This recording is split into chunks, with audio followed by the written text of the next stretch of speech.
Bueno, hoy nos toca la clase de Poder Ejecutivo. Vamos a seguir avanzando con los temas vistos en clase. Les recomiendo que sigan leyendo la bibliografía y tengan este video para complementar lo visto en clase. Bueno, cuando hablamos de Poder Ejecutivo, lo primero que tenemos que hablar es ¿qué es el Poder Ejecutivo? Bueno, sabemos que el Poder Ejecutivo está establecido en el artículo 87 de la Constitución Nacional, que el Poder Ejecutivo va a ser desempeñado por un ciudadano, un ciudadano argentino, que va a tener el título de presidente de la nación, puede ser presidente o presidenta de la nación. Sabemos que este presidente de la nación va a cumplir aquellas funciones que son ser jefe de Estado, va a ser jefe de gobierno, va a ser aquel responsable político de la administración del país, va a ser el jefe de las Fuerzas Armadas, esto está establecido en el artículo 99, inciso 1 y inciso 12 de la Constitución Nacional. Bueno, sabemos que esta figura es muy importante por el peso hiperpresidencialista que tiene la nación argentina. Va a ser aquel que nos va a representar ante los demás estados. Este presidente de la nación es elegido por el pueblo, por el sufragio popular, por este principio de soberanía popular que vimos antes. Va a durar 4 años en sus cargos y va a poder ser reelegido por mandato.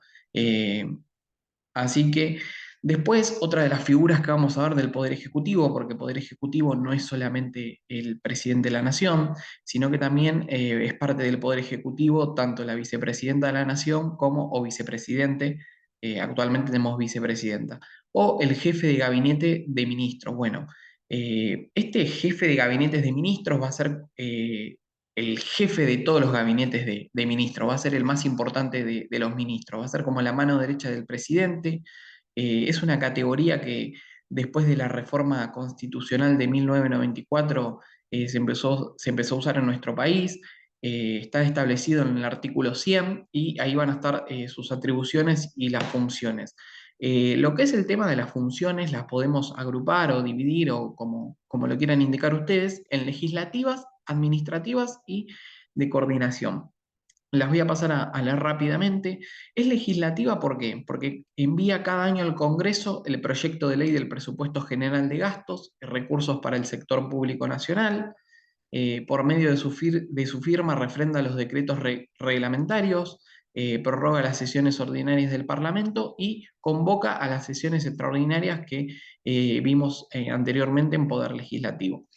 Este jefe de gabinete de ministros va a tener que rendir cuentas periódicamente sobre el rumbo del gobierno, a la vez que responde por escrito los pedidos de informes que le fueran formulados. Se puede presentar al Congreso a responder preguntas sobre todo lo que es la gestión. Eso también es muy común en la práctica. En lo que es tareas administrativas, va a nombrar a los empleados de la administración pública, recauda las rentas de la nación, va a ejecutar presupuesto también y cumple con las delegaciones que le va a formular el presidente.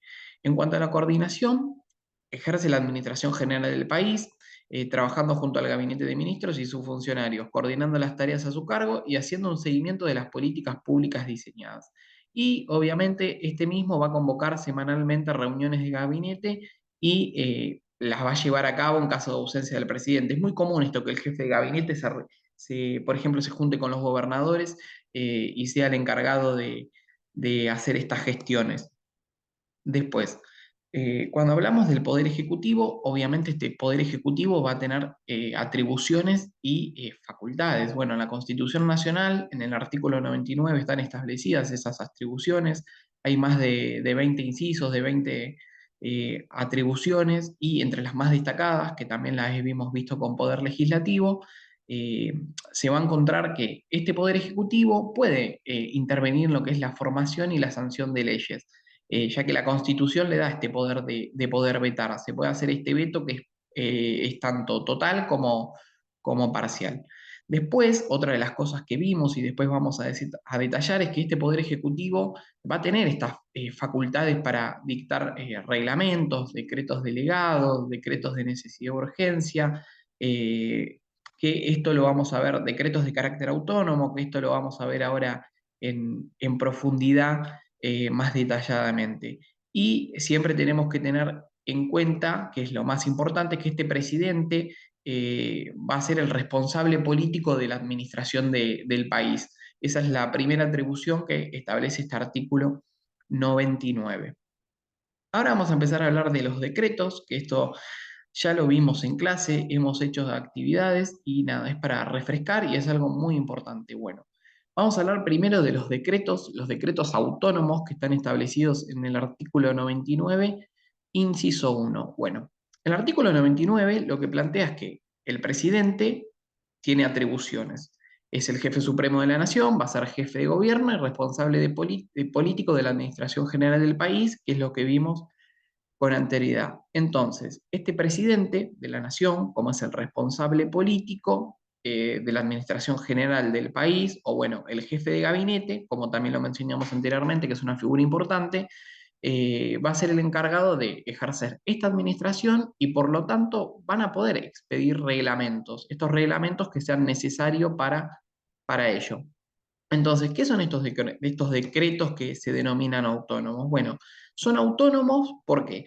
Porque son reglamentos que van a ser aplicados para la administración pública nacional. Van a ser estos decretos que son de autonomía propia de esta función, de esta administración pública, mejor dicha, que van a cumplir efectos dentro de esta administración pública. Y estos decretos van a ser de organización, de funcionamiento, van a ser de atribuciones propias del Poder Ejecutivo, o sea, por lo tanto, no va a tener fuerza ni carácter obligatorio fuera de este ámbito del Poder Ejecutivo. Luego, otro de los decretos que vimos es el decreto reglamentario, que está establecido en el artículo 99, inciso 2. Este artículo dice, expide las instrucciones y reglamentos que sean necesarios para la ejecución de las leyes de la nación. Cuidado de no alterar su espíritu con excepciones reglamentarias, que esta es una de las partes más importantes. Bueno, ¿qué es este tipo de decreto reglamentario? Bueno, este decreto es muy importante porque lo que va a hacer es reglamentar aquellas leyes o aquellos pormenores para que las leyes puedan ponerse en ejecución. O sea, vamos a ejemplificarlo. El Congreso dicta una ley y este Poder Ejecutivo puede reglamentario. Por eso es importante el final de lo que dice el inciso 2 sobre el espíritu de la norma. ¿Por qué? Porque esta reglamentación de la norma no puede alterar dicho espíritu de la norma. Al contrario, solamente debe reglamentarlo, debe explicarlo, detallarlo, no debe cambiar el espíritu de la norma ni suplir lagunas, tampoco se debe exceder en este marco de la reglamentación, no puede ir más allá de la reglamentación propia. Bueno, este que probablemente es el más importante y el que más se vio en el último tiempo, sobre todo en la pandemia. La pandemia a partir del 2020 del coronavirus fue como el año del derecho público en Argentina debido a la cantidad de decretos de necesidad de urgencia que hubo, porque obviamente por la pandemia del COVID no se podía reunir este Congreso de la Nación de manera obvia por el aislamiento obligatorio y preventivo y social que había. Bueno, estos decretos de necesidad de urgencia están establecidos en el artículo 99. Nosotros sabemos que el principio general es que el Poder Ejecutivo no va a poder emitir esta legislación, ¿no? O sea, no puede legislar. Sin embargo, están estas excepciones. Y bueno, entonces, el DNU, basando en este principio de que no se puede legislar en esta regla, sino que es la excepción, bueno, el DNU se va a aplicar en determinados casos, como por ejemplo cuando existan circunstancias excepcionales que hicieran imposible seguir los trámites ordinarios previstos en la Constitución para sancionar las leyes. ¿Qué quiere decir eso? Bueno, cuando haya una situación que sea excepcional, de emergencia, donde el Congreso no se pueda reunir. La pandemia es el mejor caso. Debido al aislamiento social preventivo y obligatorio, al virus que sufrían todos los países, la nación argentina, el Congreso no se podía reunir el Congreso de la nación argentina. Por lo tanto, como no se podía reunir, había que legislar a través de estos decretos de necesidad de urgencia. Estos decretos de necesidad de urgencia no pueden ni tratar materia penal, ni tributaria, ni electoral, ni de régimen de partidos políticos y de manera implícita tampoco obviamente van a poder tratar una reforma constitucional por el peso que tiene eso. Y todo esto, acuérdense, basándose en este principio de que la regla general es que el Poder Ejecutivo no puede emitir disposiciones legislativas. Acuérdense que tiene que ser la excepción. Y el DNU va a tener un tratamiento especial, que este tratamiento especial es una vez que esté emitido este decreto de necesidad de urgencia, que acuérdense que no tiene que ni ser de materia penal, tributaria, electoral, de régimen de partido político, ni tampoco de reforma constitucional. Una vez que esté emitido este DNU, luego tiene que pasar por la Comisión Bicameral Permanente del Congreso. Y eso tiene una ley complementaria, que es la ley 26.122, que hemos visto en clase y que se las dejo a cargo para que ustedes también puedan leerla y complementar. Entonces sabemos que una vez emitido tiene que pasar por el Congreso, por esta Comisión Bicameral Permanente del Congreso, para ser tratado este DNU que en el caso de la pandemia, como estaba cerrado y hubo sesiones remotas, fue cuando el Congreso recién se pudo reunir de manera virtual. En ese caso, una vez que el Congreso se pudo reunir de manera virtual, recién ahí pudieron ver y tratar, mejor dicho, todos los decretos de necesidad y urgencia que había hecho en su momento el presidente Alberto Fernández. Otro de los decretos, que son el decreto de delegación legislativa, es, que está establecido en el artículo 76, son esos famosos decretos delegados o decretos de facultades delegadas que van a encontrar en la bibliografía, que es el establecido, como dije anteriormente, en el artículo 26, y el mismo establece.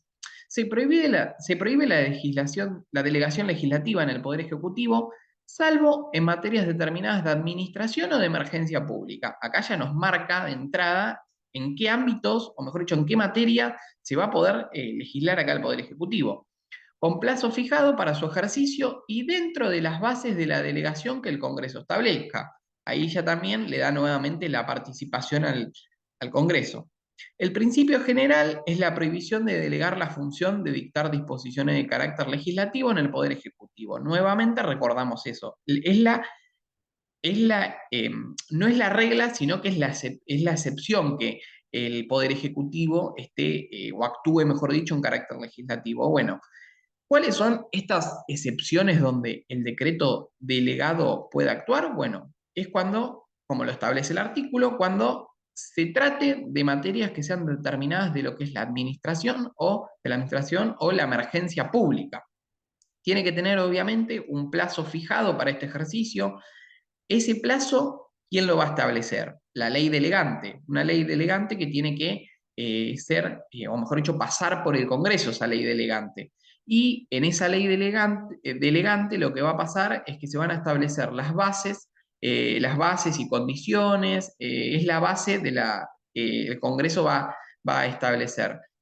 Obviamente esta ley delegante va a habilitar esta delegación legislativa en el Poder Ejecutivo. Sin ley delegante no puede haber una delegación legislativa, no existe. Por eso primero se hace la ley, una vez que esté establecida la ley con las bases, los requisitos de esta delegación, el plazo, recién ahí se va a poder, mejor dicho, el Poder Ejecutivo va a poder emitir este decreto de legislación de delegación legislativa. Tenemos que tener en cuenta que, como pasa con el decreto de necesidad y urgencia, tampoco se va a poder emitir este decreto de delegación legislativa en materia penal, tributaria, electoral, de régimen de los partidos políticos y, como sabemos que está implícito también, el de reforma constitucional. Esta ley delegante, como lo dice, tiene un plazo fijado. O sea que si ese plazo se venció o el Ejecutivo decide emitir el Congreso después del plazo establecido, no se puede, no va a tener vigencia, no va a tener validez. Va en contra de lo establecido. Después, otra de las cosas a tener en cuenta es el famoso decreto de promulgación parcial de las leyes, que está establecido en el artículo 80, que esto también ya lo habíamos visto cuando vimos todo lo que es la parte del Congreso, todo lo que es poder legislativo, pero es bueno recordarlo. Bueno, el artículo 80 plantea, se reputa aprobado por el Poder Ejecutivo todo proyecto no devuelto en el término de 10 días útiles. O sea, si ese proyecto no se devuelve en esos 10 días útiles, está aprobado. Los proyectos desechados parcialmente no podrán ser aprobados en la parte restante. Y acá es un punto importante. Sin embargo, las partes no observadas solamente pueden ser promulgadas si hay una autonomía normativa y su aprobación parcial no tiene que alterar ni el espíritu ni la unidad del proyecto sancionado por el Congreso. Y en este caso se van a aplicar los procedimientos previstos para el decreto de necesidad de urgencia. ¿Qué quiere decir esto? Bueno, vamos a empezar a desmenuzar punto por punto. ¿El presidente puede vetar? Sí, puede vetar. Puede vetar parcialmente, puede promulgar la parte no vetada, ¿sí? Cumple con estos requisitos que establece este artículo 80 que recién leímos. Este decreto va a tener que estar sometido al análisis de la Comisión Bicameral Permanente, como pasa con los DNU y los decretos de delegación legislativo. Ahí viene la parte del artículo donde dice, será la aplicación del procedimiento previsto para los decretos de necesidad de urgencia, es decir, el tratamiento de este decreto que va a pasar por la Comisión Bicameral Permanente. Luego, tenemos que entender que el veto no es lo mismo que la promulgación parcial. Lo que tiene el veto como efecto es la devolución a la Cámara de Origen. En cambio, lo que tiene o mejor dicho, el efecto de la promulgación parcial va a implicar continuar con la publicación de la parte no vetada. Entonces, nosotros lo que tenemos que dejar en claro es que el veto parcial no va a implicar en forma automática la promulgación parcial, la parte no vetada, obviamente. Bueno, y el efecto normal del veto es la devolución a la Cámara de Origen. Y acá lo que tenemos que ver es que lo problemático es la práctica del vetar parcialmente y después promulgar el resto. Eso obviamente tiene una problemática. Bueno, entonces entendemos que la parte no vetada debe poseer esta autonomía normativa y la promulgación de ese tramo de la ley no debe alterar el espíritu ni la unidad del proyecto sancionado por el Congreso. Bueno, espero que estas clases les haya servido. Fue un breve repaso que ustedes tienen que complementar con la lectura, con lo visto en clase, que en lo visto en clase lo hemos detallado más. Hemos hecho trabajos para que se pueda entender y llevar a la práctica todos estos casos. Y bueno, espero que les sirva este video y seguiremos publicando otros videos con respecto a las temáticas de la materia.